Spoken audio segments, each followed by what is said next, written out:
नमस्कार साथियों, मैं हूं कृष्णानंद सिंह और आप देख रहे हैं YouTube channel education portal Krishna. इस वीडियो में पुनः हम लोग कुछ महत्वपूर्ण प्रश्नों का अध्ययन करने वाले हैं। सबसे पहले अंक गणित, जिसका चैप्टर है साधारण ब्याज। जो समान रूप से प्रश्न पूछे जाने की संभावना है उसको इसमें संग्रहित किया गया है। कुल 5 प्रश्न है साधारण ब्याज से, यानी कि जो अंक गणित का एक चैप्टर है। इसके बाद हम लोग हिंदी व्याकरण का जो समान रूप से प्रश्न पूछे जाते हैं इसका भी अध्ययन करेंगे। इसके साथ साथ कुछ प्रश्न हिस्ट्री का होगा, उसका भी अध्ययन करेंगे।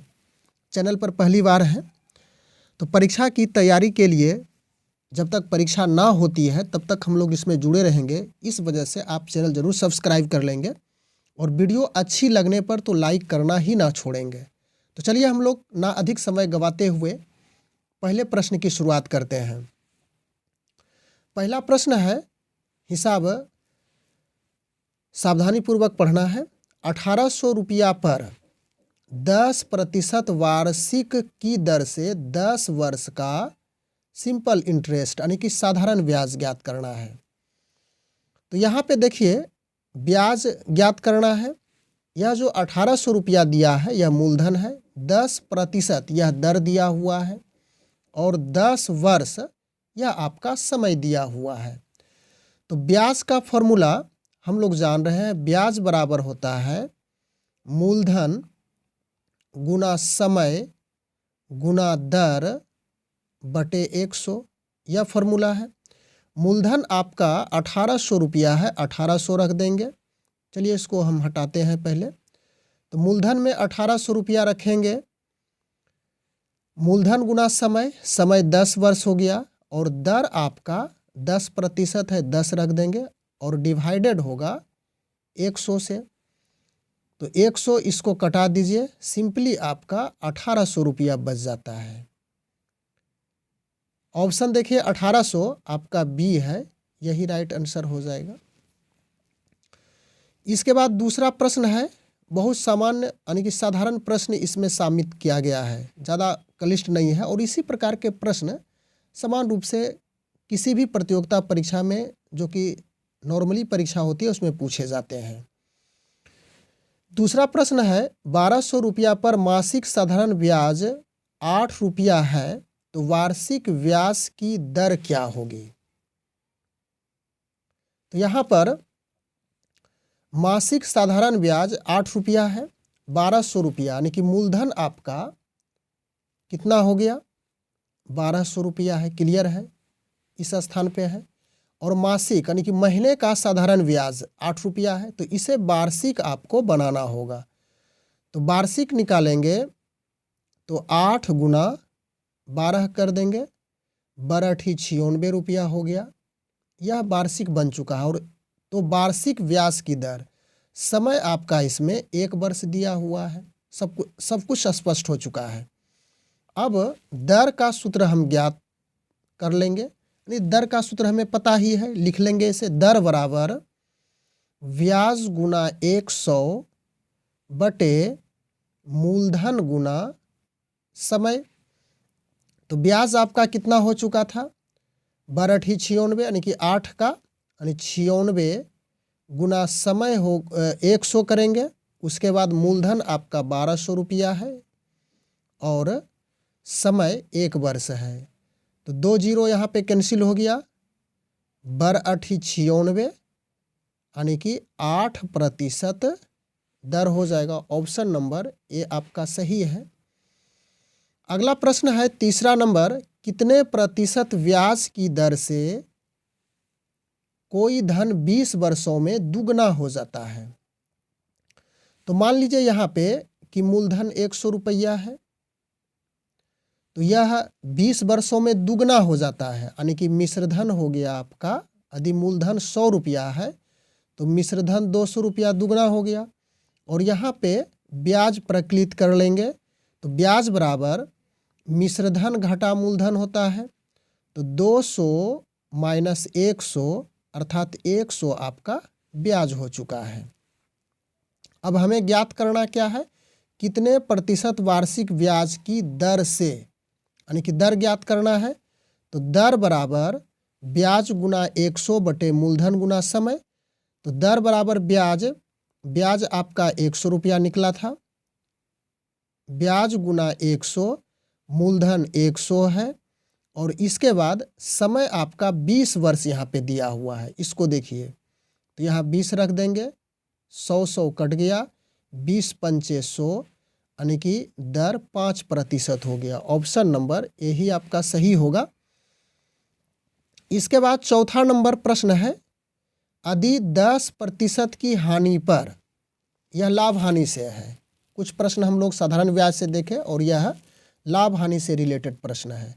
यदि 10% की हानि पर कोई वस्तु 720 रुपया में बेच दी गई तो वस्तु का क्रय मूल्य निर्धारित करना है। तो 10% की हानि है, तो कहने का अर्थ हो गया कि कोई वस्तु 90 रुपया में बेची जाती है तो उसका क्रय मूल्य 100 रुपया, यानी कि 100 रुपया की वस्तु 90 रुपया में बेची जा रही है, तब 10% की हानि हो रही है। तो यदि 1 रुपया की वस्तु हो तो कितना हो जाएगा, 100 बटे 90 हो जाएगा, यानी कि यह क्रय मूल्य निकल रहा है। और यदि यहीं पे 720 रुपया की 720 रुपया में बेचा गया हो तो 100 बटे 90 और यहाँ पे 720 कर देंगे, इसको कटा दीजिए, 0 0 कट गया, 9 8 72, 8 गुना 100 करेंगे, यानी कि 800 रुपया क्रय मूल्य हो जाएगा। ऑप्शन नंबर ए सही है। इसके बाद 5वां नंबर प्रश्न है, यह भी लाभ हानि से ही रिलेटेड प्रश्न है। 11 वस्तुओं का क्रय मूल्य 10 वस्तुओं के विक्रय मूल्य के बराबर है। तो सपोज कीजिए कि इसको 11 रुपया मानते हैं, इसको 10 रुपया मानते हैं, यानी कि कोई वस्तु 11 रुपया में खरीदा गया और 10 रुपया में उसको बेचा गया, तो निश्चित रूप से लाभ हो रहा है। तो लाभ कितने का हुआ, 1 रुपये का। तो प्रतिशत लाभ में, चलिए प्रतिशत लाभ यदि निकालेंगे तो यह होता है लाभ गुना 100 बटे क्रय मूल्य। तो लाभ 1 हो गया गुना 100, और क्रय मूल्य निश्चित रूप से कम होता है, तो यहाँ पे 10 रख देंगे, 0 0 कैंसिल हो गया, यानी कि 10% का हमेशा लाभ होगा। तो ऑप्शन नंबर ए हो जाएगा। इसके बाद यहाँ से हम लोग हिंदी व्याकरण का कुछ प्रश्न है, बहुत साधारण प्रश्न है, लेकिन समान रूप से यह प्रश्न हर प्रतियोगिता परीक्षा में पूछने लायक प्रश्न है, यानी कि यह प्रश्न रहता ही रहता है। तो यह उच्चारण स्थान से रिलेटेड यह प्रश्न है, शब्द का, यानी वर्ण का जो उच्चारण स्थान है उनको देखेंगे।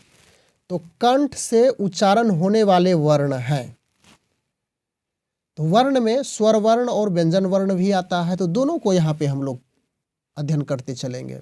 तो कंठ से उच्चारण होने वाले वर्ण है क, अ, ह, उपर्युक्त सभी। तो देखिए कंठ से का भी उच्चारण होता है, आ भी और ह भी, इसलिए आपका राइट आंसर डी हो जाएगा। थोड़ा सा इसको हम लोग यहाँ पे एक्सप्लेन करना चाहेंगे। कंठ से उच्चारण होने वाले में ओ भी होता है, यानी क्या क्या होता है इसको हम लोग समझ लें, उसके बाद क्लियर हो जाएगा। कंठ से उच्चारण होने वाले वर्ण में अ, उसके बाद आ भी आपका है, फिर क वर्ग में क, ख, ग, घ और अंगो नहीं होगा, उसके बाद ह हो जाएगा और एक विसर्ग होता है, यानी आ, क, ख, ग, घ, ह और विसर्ग, ये जितने भी वर्ण हैं यह कंठ से उच्चारित होते हैं। इसको याद रखेंगे, इससे अधिक नहीं होता है। इसके बाद 7वां नंबर प्रश्न है, तालु से उच्चारण होने वाले वर्ण है, यानी तालु से उच्चारण होने वाले वर्ण क्या है, च, ऑप्शन है ई, य, उपर्युक्त सभी। तो इस प्रकार से इन प्रश्न को सेट किया गया है कि आपको यदि तालु से उच्चारण होने वाले जितने भी वर्ण पूछे जाएंगे, यानी कि कौन सा वर्ण है, तो उसको इसी क्वेश्चन से सभी का डीलिंग हो जाएगा। तो तालु से उच्चारण होने वाले वर्ण में च भी है, ई भी है, य भी है, तो इस प्रकार से आंसर आपका डी हो जाएगा, उपर्युक्त सभी। तालु की बात कर लें तो ई, यह भी तालु से उच्चारित, हर्षई, उसके बाद च वर्ग में च, छ, ज, झ और य नहीं होगा। उसके बाद यो और तालब शोभी होता है, यह तालु से उच्चारित है। अगला प्रश्न है 8वां नंबर, मूर्धा से। यह यहाँ पे मुर्दा लिखा गया है, लेकिन इसको हम लोग शुद्ध रूप से इस लिखेंगे मूर्धा। यानी मूर्धा से उच्चारित होने वाले वर्ण क्या है? तो ट, री, र उपर्युक्त सभी। तो ट भी है, री भी है, र भी है। अब विशेष इस पे बात कर ले पुनः उसी प्रकार से। तो मूर्धा से उच्चारित होने वाले हम लोग देखें री है। उसके बाद ट वर्ग में ट, ठ, ड, ढ, र और दंत सो होगा। ये पो वाला सो दंत सो कहलाता है। इतना मूर्धा से उच्चारित होने वाले वर्ण हैं। अगला प्रश्न है 9 नंबर, दंत से उच्चारित होने वाले वर्ण है, यानी दांत की सहायता से। ता भी है, ला भी है। उसके बाद दंत सो है, उपर्युक्त सभी है। तो यह दंत से उच्चारित होने वाले हैं। हम लोग इसको पुनः उसी प्रकार से रिमाइंड कर लें। दंत से उच्चारित होने वाले में ली आ जाता है। उसके बाद तवर्ग में ता, था, द, ध, न, ल और उसके बाद दंत सो है। अगला प्रश्न है 10 नंबर, ओष्ठ से उच्चारित होने वाले वर्ण है। ओष्ठ से यानी ओंठों की सहायता से। प, फ, उ उपर्युक्त सभी। तो उसी प्रकार से ऑप्शन नंबर डी होगा, उपर्युक्त सभी हो जाएगा। तो यहाँ पर ओष्ठ से उ हो गया। उसके बाद हर्षऊ भी होता है ओष्ठ से भी। उसके बाद पवर्ग में हम लोग देखे थे प, फ, ब, भ, यानी प, फ, ब, उसके बाद भो। यह सभी वर्ण ओष्ठ से बोले जाते हैं, उच्चारित होते हैं। इसके बाद 11 नंबर प्रश्न, कंठ नासिका यानी कंठ और नाक की सहायता से उच्चारित होने वाले वर्ण हैं। तो ऑप्शन यहाँ पे दिया हुआ है अंगो, क, च, फ। तो यह आपका ऑप्शन नंबर ए ही होगा, जो कि कंठ और नासिका दोनों की सहायता से बोले जाते हैं। अगला प्रश्न है 12 नंबर, कंठ तालु से उच्चारित होने वाले वर्ण है। यानी कंठ और तालु, इसमें दोनों का हेल्प लिया जाएगा, दोनों का मदद लिया जाएगा। इसके द्वारा बोले जाने वाले वर्ण है ए, आई दोनों, इनमें से कोई नहीं। तो ए भी, आई भी, इस प्रकार से ऑप्शन नंबर सी आपका सही होगा, लेकिन दोनों बोले जाते हैं कंठ और तालु से। अब आगे है 13 नंबर प्रश्न। यहाँ से कुछ हिस्ट्री का प्रश्न को रखा गया है और इस प्रकार से सेट किया गया है इन प्रश्नों को कि इससे अनेक प्रकार के प्रश्न आप बना सकते हैं और आप याद करते भी चलेंगे। पहला है, तराइन का प्रथम युद्ध कब हुआ? यानी कि तराइन का प्रथम युद्ध कब हुआ था? 1191, 1192, 1194 या इनमें से कोई नहीं। तो तराइन का प्रथम युद्ध 1191 ईस्वी में हुआ था और यह पृथ्वीराज और मोहम्मद गौरी के बीच हुआ था। यानी कि यह युद्ध पृथ्वीराज चौहान और मोहम्मद गौरी के बीच हुआ था, जिसमें मोहम्मद गौरी की हार हो गई थी।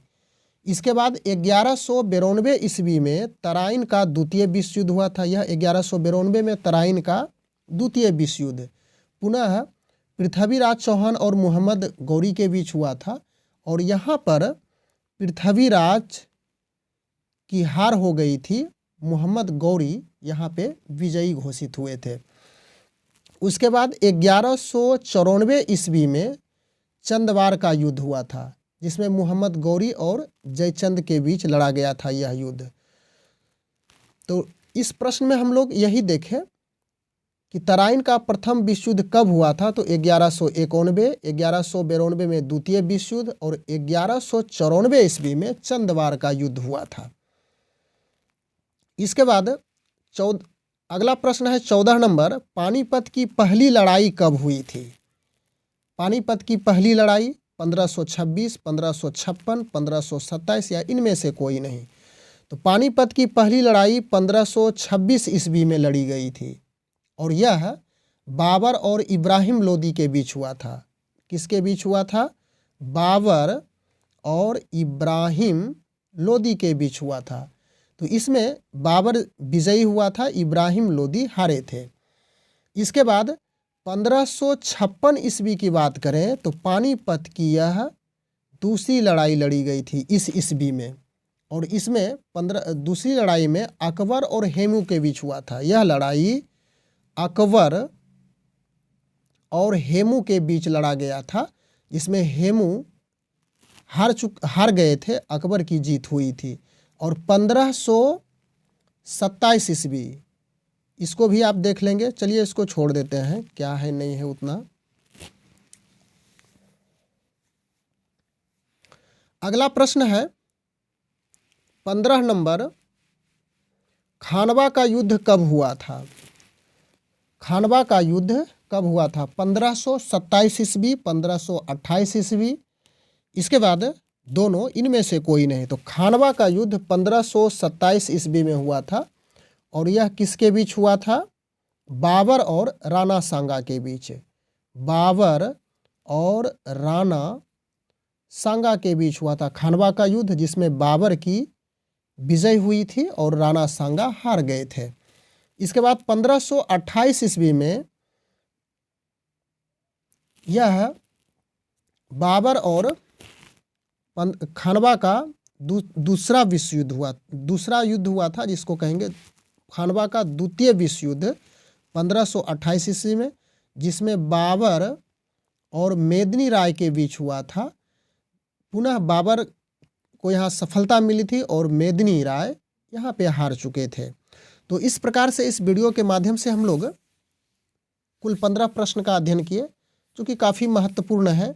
आप इसी तरह से, जिस प्रकार से यहाँ पे प्रश्न बनाया गया है, इसी प्रकार से प्रश्नों को आप एडजस्ट करके, सेट करके किसी किताब की सहायता से बनाते चलेंगे तो आपको याद करने में सहूलियत होगी।